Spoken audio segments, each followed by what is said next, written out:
Olá pessoal da terceira série, tudo bem com vocês? Terceira série do ensino médio, como vocês estão? Eu estou bem, estou aqui gravando mais uma videoaula para vocês, tá? Dessa vez com um novo conteúdo.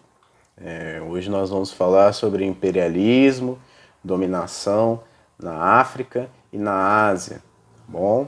E eu vou trazer um novo método para vocês, vou trazer uns slides aqui e a gente vai acompanhando na tela juntos, tá bom? Eu vou aqui explicando para vocês. Vamos ver se vai dar certo, tá? Vamos lá. Primeiro slide aqui, nós temos charges, né? Ilustrações, né? Satirizando a partilha da África e da Ásia, né? Nós temos uma bem famosa aqui da torta chinesa, onde aqui vocês têm as potências europeias partindo algo que parece ser uma torta, né, da chinesa, a China, que representa a China, né, o território da China. Vocês têm aqui as potências, né, representadas pela figura da Alemanha, da rainha da Inglaterra, o czar aqui da Rússia, né, e o Japão aqui do lado pensando, né, se vai entrar na disputa, e a China toda desesperada, né, com a mão para cima levantada, né, porque o pessoal está dividindo o seu território, né? E outra ilustração aqui é partindo com a África como se fosse um bolo, né, em vários pedaços para as potências da Europa, né? Nós vamos entender melhor o que significa isso, essa partilha da África e da Ásia, tá? Vamos lá. No segundo slide aqui nós vamos ver o contexto histórico, né, do imperialismo europeu. Nós vamos ver como que estava inserido, como se iniciou esse contexto histórico, né, desse imperialismo europeu. Né? Ele se iniciou ali na segunda Revolução Industrial, mais ou menos em 1850, né, onde as novas tecnologias começaram a nascer, né, a emergir, né, a ser criadas, né, como energia elétrica, né, telégrafo, por exemplo, motores a combustão, né, os automóveis começaram a surgir, né, no século XIX. Tudo era muito novo, né, as pessoas estavam desenvolvendo tecnologias jamais vistas antes, né, novos modos de produção, também Fordismo, Taylorismo, que até viam o ser humano como parte, né, peça da linha de montagem, da produção, várias formas de pensar e de agir econômica e socialmente, né, estavam sendo desenvolvidas na Europa.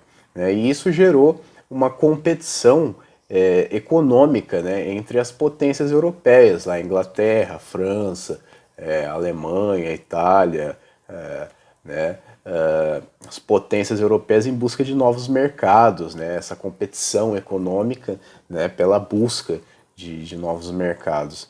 Né,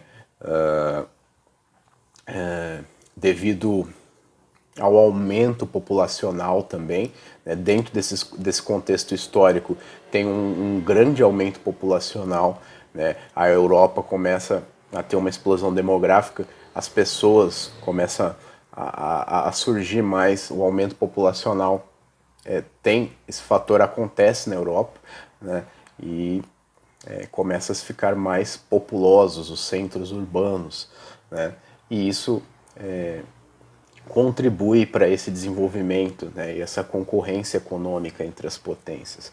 Isso gera a concentração de capital, né, as potências começam a acumular capital, né, a explorar, acumular capital, procurar matéria-prima. Né, isso aí vai desenvolver o neocolonialismo e a necessidade de invasão de outros lugares para a busca de matéria-prima. Né? No próximo slide a gente vai falar um pouco da partilha da África do século XIX, né? Nós vamos falar um pouco do contexto, dos antecedentes, né? O que nós tínhamos antes na Europa? Né? Nós tínhamos um acirramento, uma concorrência, né, entre as principais potências, a Inglaterra e a França. Né? Mas depois, com a unificação da Alemanha e da Itália, porque antes eram cidades-estados, principados locais independentes, aí depois se unificaram, tornaram-se países, né, na década de 1870, surgiram-se novos concorrentes, essas duas potências, Itália e Alemanha, né? Teve-se a necessidade de expandir o mercado, de buscar-se novas matérias-primas, né? E aí eles foram buscar isso na África e na Ásia, né? A Alemanha, a Inglaterra, a Itália, a Bélgica, a França, e aí eles usavam de várias justificativas, né, ideológicas, teorias racistas, né, o darwinismo social, que falava da evolução dos povos, que os povos tinham uma evolução social a seguir, né, e falava também da missão do homem branco de levar a civilização aos povos atrasados, né, ou seja, teorias totalmente preconceituosas em relação aos povos, né, eles iam munidos dessas teorias, né, para conquistar, né, para invadir o território, né, e ocupar, né, e conseguir todas as matérias-primas, né, e assim retirar tudo isso da África, né. Então eles foram lá, né, e partilharam a África, dividiram entre si. A Europa foi lá, a França, a Inglaterra, a Bélgica, a Alemanha foi lá e vamos dividir a África, cada pedaço para si, né? E houve uma simbologia disso, uma conferência, né? Eles se reuniram em Berlim em 1885, como a gente pode ver no próximo slide aqui, uma figura, né, representando essa conferência em 1885, né? E a gente pode passar para o próximo slide. As potências europeias se reuniram, né, em fevereiro na Alemanha, né, para definir as regras de ocupação do continente africano. Olhem só, né, sem nem consultar as tribos nativas, né, nem nada, né, os povos nativos, perdão, já só decidiram, vamos ocupar lá e tirar todas as matérias-primas. Eles decidiram lá, entre outras coisas, né, livre navegação e comércio na bacia do Congo, que era lá o território do Congo, que hoje é a atual República Democrática do Congo, né? Direito de uma nação europeia de ocupar território africano, mediante comunicação às demais nações. Então, uma potência europeia podia chegar lá, ocupar um território, só se ela falasse com as outras, né? Mas não importa, os povos africanos lá não interessa, eles não precisam comunicar, mas as outras nações europeias sim, né? Reconhecimento do Estado Livre do Congo com propriedade de Leopoldo II da Bélgica. Olha só, não era nem protetorado, nada, colônia de exploração, nada, era propriedade do Leopoldo II. Era como se fosse o quintal do Leopoldo II da Bélgica. Olha só, ele mandava ali no território do Congo, que o Leopoldo II da Bélgica era o rei da Bélgica. E mais para frente a gente vai ver as atrocidades que ele cometeu na Bélgica, tá? Na Bélgica não, perdão, no Congo, né? A última coisa, né, que eles decidiram lá na Conferência de Berlim, os direitos especiais aos missionários europeus em território africano, né? As igrejas mantinham as missões, né, mandavam religiosos para realizar missões nas terras e evangelizar os nativos, né, levar a expansão do cristianismo.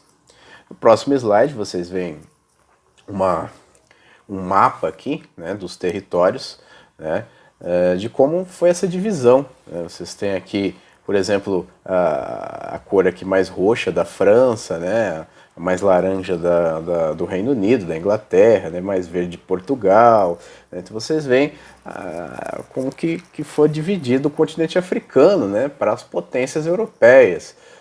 Foi dividido sentado, né, numa sala de conferências, e aqui, ó, esse pedaço é para você, nós dividimos aqui, que corta esse rio aqui, esse limite fica para ti, esse para mim, né, sem consultar os povos nativos, né, misturando povos nativos que estavam em guerra, né, enfim, causando um tremendo caos na África, sem pedir licença a ninguém, fazendo tudo isso, né, e causando coisas terríveis, atrocidades como essa, como a gente vai ver no próximo slide, né, que é o chamado Holocausto Belga, né, um Holocausto Belga que aconteceu entre 1885, ali mais ou menos, e 1908, né, no Estado Livre do Congo, lembra que era propriedade lá do Leopoldo II, que hoje é a atual República Democrática do Congo.